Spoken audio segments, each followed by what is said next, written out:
किस्से गलियारों के पेश करते हैं सादत हसन मंटो की लिखी कहानी बुरखे। ज़हीर जब थर्ड ईयर में दाखिल हुआ तो उसने महसूस किया कि उसे इश्क हो गया है, और इश्क भी बहुत असद किस्म का, जिसमें अक्सर इंसान अपनी जान से भी हाथ धो बैठता है। वो कॉलेज से खुश खुश वापस आया कि थर्ड ईयर में ये उसका पहला दिन था। जूं ही वो अपने घर में दाखिल होने लगा, उसने एक बुर्कापोश लड़की देखी जो तांगे में से उतर रही थी। उसने तांगे में से उतरती हुई हजारों लड़कियां देखी थीं, मगर वो लड़की जिसके हाथ में चंद किताबें थीं सीधी उसके दिल में उतर गई। लड़की ने तांगे वाले को किराया अदा किया और ज़हीर के साथ वाले मकान में चली गई। ज़हीर ने सोचना शुरू कर दिया कि इतने देर वो उसकी मौजूदगी से गाफिल कैसे रहा। असल में ज़हीर आवारा मनिश नौजवान नहीं था, उसको सिर्फ अपनी जात से दिलचस्पी थी। सुबह उठे, कॉलेज गए, लेक्चर सुने, घर वापस आए, खाना खाया, थोड़ी देर आराम किया और आमोख्ता दोहराने में मसरूफ़ हो गए।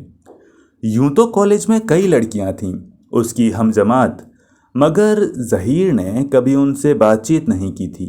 ये नहीं कि वो बड़ा रूखा फीका इंसान था, असल में वो हर वक्त अपनी पढ़ाई में मशगूल रहता। मगर उस रोज़ जब उसने उस लड़की को तांगे पर से उतरते देखा तो वो पॉलिटिकल साइंस का ताज़ा सबक बिल्कुल भूल गया।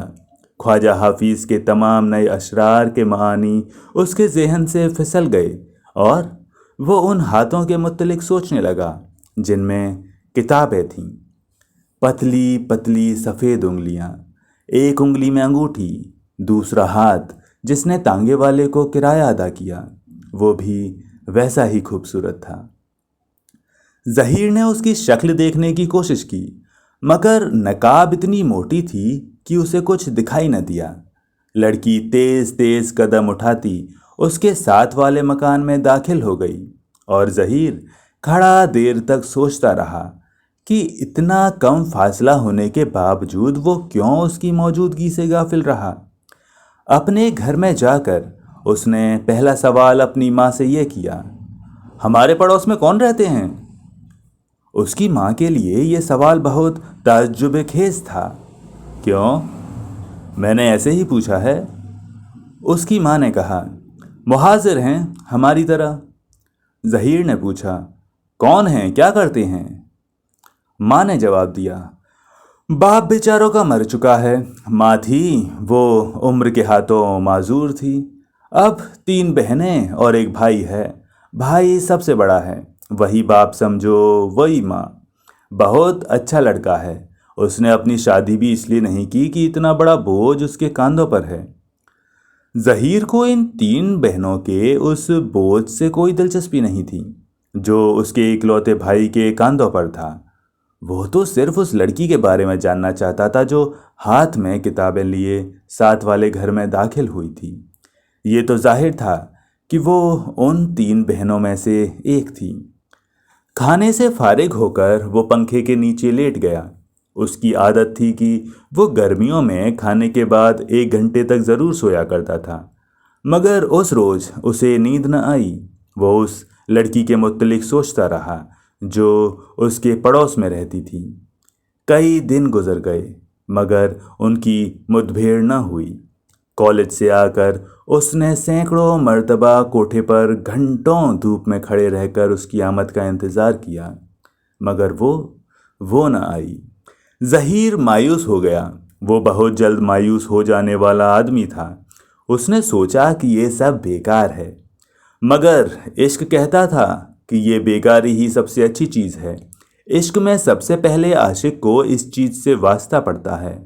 जो घबराया वो गया। चुनाचे ज़हीर ने अपने दिल में अहद कर लिया कि पहाड़ भी टूट पड़ें तो वो घबराएगा नहीं, अपने इश्क में साबित कदम रहेगा।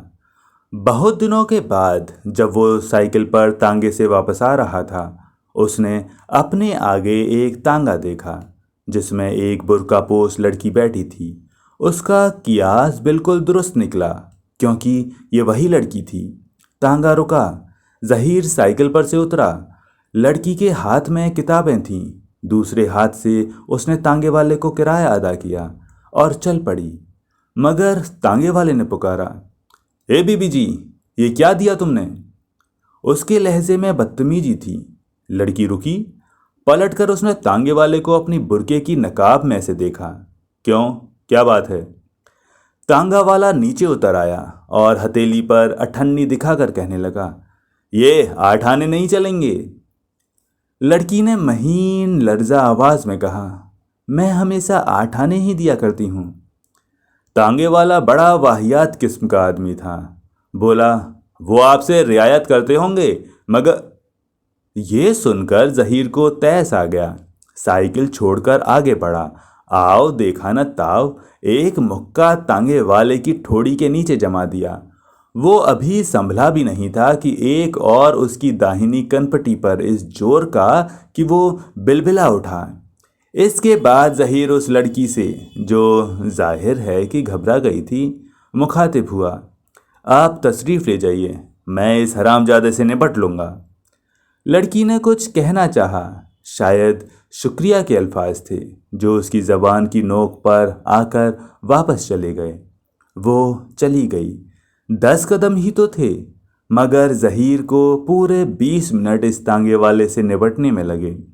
वो बड़ा ही लीचड़ किस्म का तांगे वाला था। जहीर बहुत खुश था कि उसने अपनी महबूबा के सामने बड़ी बहादुरी का मुजाहरा किया है। उसने तांगे वाले को खूब पीटा था और उसने ये भी देखा था कि वो बुर्कापोश लड़की अपने घर से चिक लगी खिड़की के पीछे से उसको देख रही है। ये देखकर जहीर ने 2 घूंसे और उस कोचवान की ठोड़ी के नीचे जमा दिए। इसके बाद जहीर सर से पैर तक उस बुर्कापोश की मोहब्बत में गिरफ्तार हो गया। उसने अपनी वालिदा से मज़ीद इस्तिफसार किया तो उसे मालूम हुआ कि उस लड़की का नाम यास्मीन है। 3 बहनें हैं, बाप इनका मर चुका है, माँ जिंदा है, मामूली सी जायदाद है जिसके किराए पर इन सब का गुजारा हो रहा है। जहीर को अब अपनी माशूका का नाम मालूम हो चुका था। चुनाचे उसने यास्मीन के नाम कई खत कॉलेज में बैठकर लिखे, मगर फाड़ डाले। लेकिन एक रोज़ उसने एक तवील खत लिखा और तहैया कर लिया कि वो उस तक ज़रूर पहुंचा देगा। बहुत दिनों के बाद जबकि जहीर साइकिल पर कॉलेज से वापस आ रहा था, उसने यास्मीन को तांगे में देखा। वो उतर कर जा रही थी। लपक कर वो आगे बढ़ा, जेब से खत निकाला और हिम्मत और जुर्रत से काम लेकर उसने कागज उसकी तरफ बढ़ा दिए। ये आपके कुछ कागज तांगे में रह गए थे। यास्मीन ने वो कागज ले लिए। नकाब का कपड़ा सरसराया। शुक्रिया, ये कहकर वो चली गई। जहीर ने इत्मीनान का सांस लिया, लेकिन उसका दिल धक धक कर रहा था, इसीलिए कि उसे मालूम नहीं था कि उसके खत का क्या हश्न होने वाला है।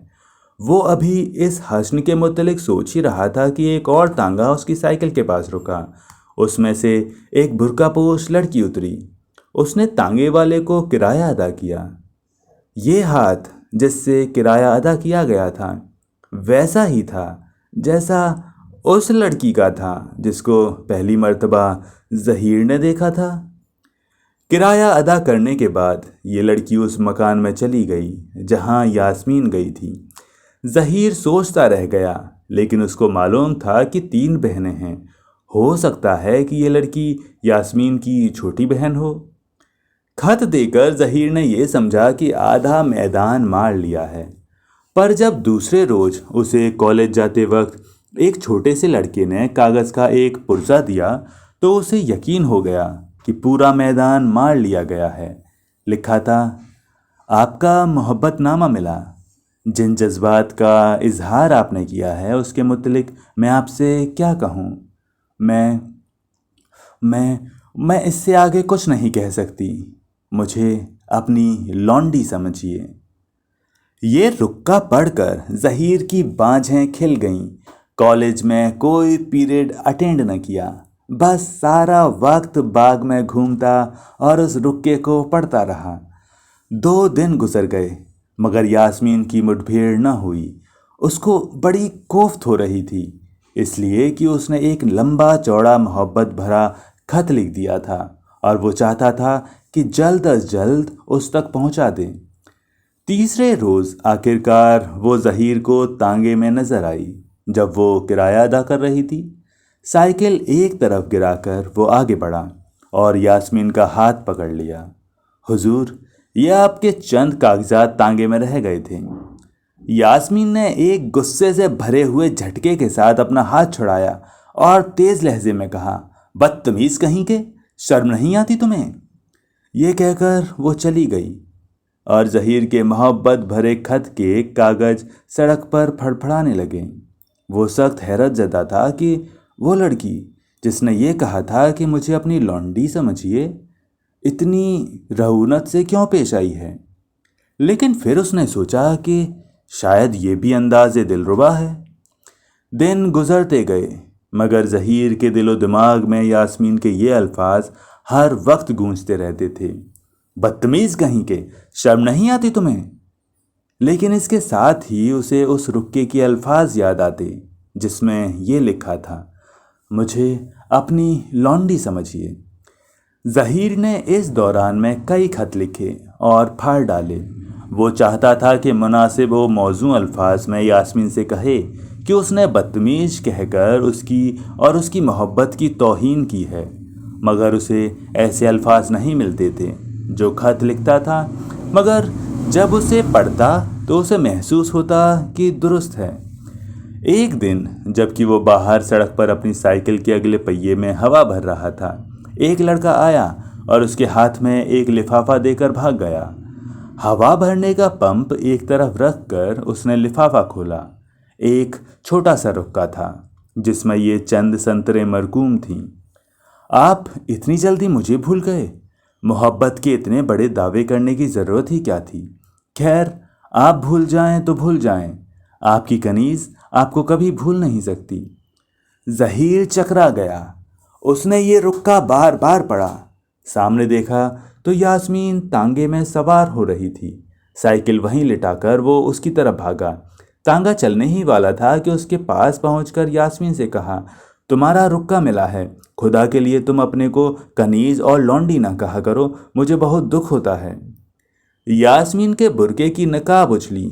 बड़े गुस्से से उसने जहीर से कहा, बदतमीज कहीं के, तुम्हें शर्म नहीं आती? मैं आज ही तुम्हारी माँ से कहूंगी कि तुम मुझे छेड़ते हो। तांगा चल ही रहा था, थोड़ी देर में निगाहों से ओझल हो गया। जहीर रुक्का हाथ में पकड़े सोचता रह गया कि यह मामला क्या है।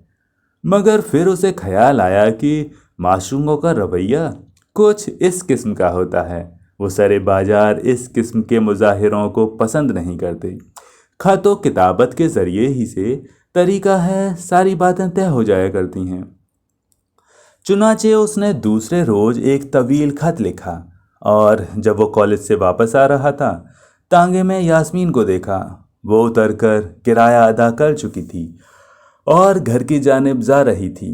खत उसके हाथ में दे दिया। उसने कोई एतराज़ न किया।